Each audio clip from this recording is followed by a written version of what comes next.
کہیں ہماری سنی نہیں جاتی. اے مسلمان، ایسا وقت تیرے سامنے آئے، اس سے پہلے تجھے اپنی آنکھیں کھولنی پڑے گی. اپنی بیٹیوں کے ہاتھوں میں، اپنی بہنوں کے ہاتھوں میں تمہیں موبائل نہیں دینا ہے، ان کے ہاتھوں سے موبائل چھین کر ان کے ہاتھوں میں قرآن دے دینا ہے. قرآن. نعرہ تکبیر، نعرہ رسالت، عظمت قرآن، مسلک اعلی حضرت. قرآن دو اپنی بیٹیوں بہنوں کو، ہاتھوں میں مسلح دو، تاکہ وہ نماز کے قریب ہو جائے، تاکہ وہ قرآن کے نزدیک ہو جائے. اور میں اللہ کی قسم کھا کے کہتا ہوں، جو میری بیٹی، جو میری بہن قرآن اور نماز کے قریب ہو گئی، دنیا کی کوئی طاقت اس بیٹی کے پائے استقلال کو جنبش نہیں دے سکتی. اس لیے کہ جس ہماری بیٹی کی نگاہوں میں مدینے والے مصطفیٰ کے حسن کا جلوہ بسا ہو، اس کی نگاہ میں کوئی اور چڑھ جائے، یہ تو ممکن ہی نہیں. ارے جس میری بیٹی نے صبح و شام قرآن کی برکات اور نور دیکھا ہو، اس کی نگاہوں میں کوئی دوسرا چڑھ جائے، یہ تو ہو ہی نہیں سکتا ہے. جی بے شک. اس لیے ضروری ہماری بیٹی قرآن کے قریب بھی ہو اور نماز کے قریب. ہم اسے نمازوں کے بھی قریب کریں اور قرآن کے بھی قریب کریں. اور قرآن کے قریب کب ہوگی؟ جب ہم ان کی تعلیم کا انتظام کریں، ہم ان کے پڑھنے لکھنے کا انتظام کریں. اس کے لیے بہت سخت ضرورت ہے ہم اپنے مدارس کو مضبوط کریں. مدارس چاہے لڑکوں والے ہوں یا لڑکیوں والے، ان مدرسوں کو آرتھک طور پہ مضبوط کرو، ان کی بنیادیں مضبوط کرو، اچھے سے ان کا ساتھ دو. کیا مولانا جنید صاحب پچھلے سال بھی آیا تھا، مدرسے کی بات چلی، کئی لوگوں نے کہا تھا کہ حضرت ہم یہ پیش کریں گے، یہ دیں گے، یہ دیں گے. کچھ نہیں دیا، کچھ رہ گئے. جو رہ گئے برائے مہربانی میرے عزیز بھائیوں، جو کہا ہے زبان سے وہ تو دے ہی دینا. اور نئے لوگ بھی، یا جو ایک بار دے چکے ہیں وہ دوبارہ بھی دے سکتے ہیں.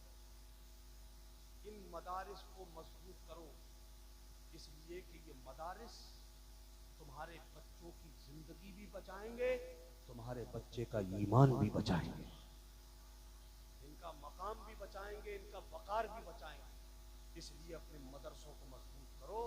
ان مدرسوں کی تعلیمی معیار پہ بھی نظر رکھو. ان کی جب تعمیر نہیں ہوگی، کہا جاتا ہے جگہ خریدو، بغیر پیسے کے کیا خریدو؟ 20-30-40 ہزار روپے دے کے بیانہ ہو جائے گا. زمین والے بھی اب موٹی رقم مانگتے ہیں، 2-4 لاکھ روپے کا بیانہ دو. نہیں ہوتا ہے. جب 2-4 لاکھ روپے نہیں ہوئے تو بیانہ کہاں سے دیں گے آپ؟ اس لیے یہ شکارپور کی سرزمین، پچھلی سال میں نے آ کر کے اندازہ لگا لیا تھا، بڑی زرخیز سرزمین، بہت اپجاؤ زمین ہے. یہ بہت اپجاؤ زمین ہے. یہ بنجر زمین نہیں ہے، یہ اپجاؤ زمین ہے. یہاں کام کرنے والا چاہتا ہے، یہاں کام کرنے والا. مولانا جنید صاحب تو انتہائی شریف مولانا، تو شرافت والے آدمی، اندازہ لگا دیتا ہوں. حضرت مفتی ظفر الدین صاحب ماشاء اللہ بھی تخصص میں آپ کی کاربندی نا، حضرت کی تو آپ کی بھی ہوئی ہے. اچھا اس والے مظہر اسلام 2 ہیں، ایک تو بی بی کی مسجد میں ہے اور ایک سٹی پر. سٹی والے میں مفتی کی دستار بندی ہوئی، افتاح کی دستار بندی وہاں جنید صاحب تخصص فی الفقہ یا فی الحدیث فی الادب، الفقہ میں ماشاء اللہ. تو افتاح کی دستار بندی حضرت مولانا ظفر الدین صاحب قبلہ کی اس مظہر اسلام بی بی جی والے میں ہوئی. یہاں تو ماشاء اللہ 2-3 مفتیان اکرام علماء اکرام آپ کی رہنمائی کرنے کو تیار ہیں. اچھا سبحان اللہ. یہ تو ہمارے بیٹے جہاں حافظ ہوں گے، عالم ہوں گے، وہاں ہماری بیٹیاں بھی عالمہ ہوں گی. تو آپ ان کے ہاتھوں کو مضبوط کیجئے، آپ ان کو ان کے دست و بازو بن جائیے کہ حضرت گھبرانے کی ضرورت نہیں ہے.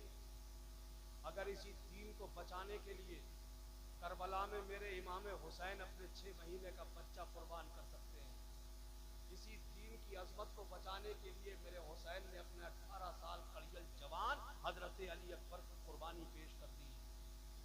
حضور آج بچوں کی قربانی دینے کی ضرورت نہیں، آج جوانوں کی قربانی نہیں مانگ رہا ہے اسلام، آج صرف تمہاری خون پسینے کی کمائی کا تھوڑا سا حصہ مانگ رہا ہے اسلام. پیش کر دیجئے. گاہے گاہے مدرسے میں جا کر کے تھوڑا سی جانکاری بھی لے لیا کیجیے کہ بچے کیا کھاتے ہیں. ارے میں ابھی گیا رکت کو، وہاں حسان صاحب میں تو حیران رہ گیا. ابھی مختار بدری کا جلسہ ہوا رکت میں گیا، وہاں مفتی صاحب نے مجھے بتایا کہ حضرت ہمارے یہاں مسلک تو ہے نہیں، بچے گھروں پہ کھانا کھاتے ہیں.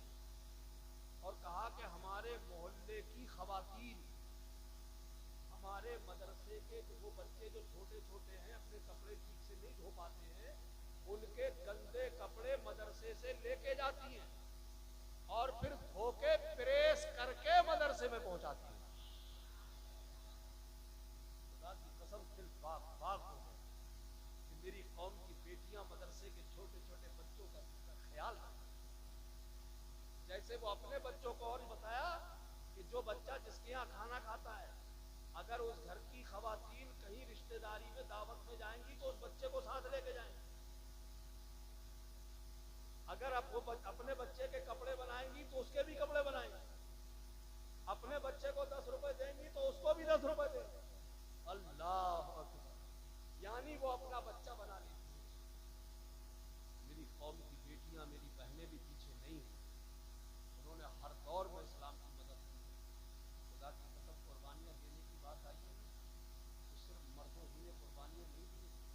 آپ تاریخ پڑھو گے، اتہاس پڑھو گے تو حیران رہ جاؤ گے. جب جنگ یرموک کے موقع پر جنگ یرموک ہوئی تھی، علماء بیٹھے میری بات کی تائید کر رہے ہو، کبھی جا کر کے کتاب کھول کے دیکھ لینا. جنگ یرموک یہ مسلمانوں کے خلاف ایک بہت بڑی جنگ لڑی گئی تھی، جس کے سپہ سالار حضرت خالد بن ولید.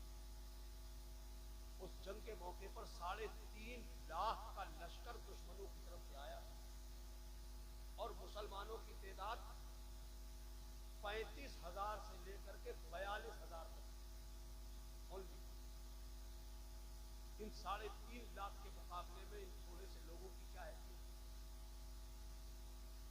50,000 کا لشکر سامنے لایا گیا تھا، 3 لاکھ کو ریزرو میں رکھا گیا تھا. اس وقت حضرت خالد بن ولید فوج کی نگرانی بھی کر رہے تھے اور اپنے دوستوں کے ساتھ میدان جنگ میں موجود تھے. جانتے ہو جب دشمن کا دباؤ لشکر اسلام پر پڑا تو پیچھے ہٹتا ہوا لشکر پیچھے کو آنے لگا. پیچھے ہوتا تھا پڑاؤ، خیمے ہوتے تھے، ان میں خواتین ہوتی تھی، عورتیں ہوتی تھی قوم کی. جب عورتوں نے دیکھا کہ مسلمانوں پر دباؤ ہو رہا ہے اور ہمارے مرد پیچھے ہٹ رہے ہیں،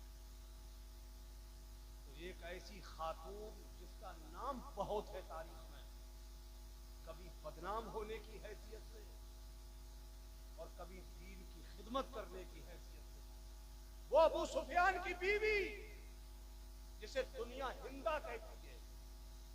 ایک یہ وہ عورت جس کی بھی زندگی کے عجیب پہلو ہیں.